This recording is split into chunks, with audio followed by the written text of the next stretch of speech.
চলে যাব এখান থেকে, কেউ থাকবে না।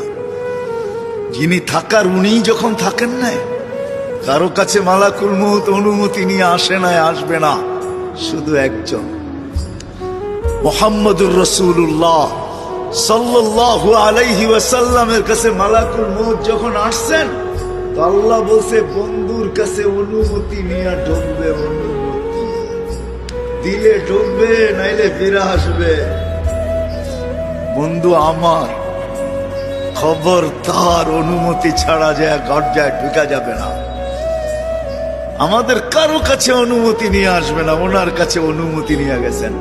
তারপরও বলছে শোনো, ঢুকার অনুমতি দিলেই কিন্তু হাত রাইখা দিবা না, আবার অনুমতি নিবা, রাখবা কি রাখবা না।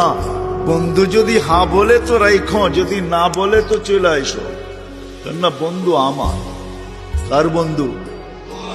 হ্যাঁ, কার বন্ধু? হাবিবুল্লাহ।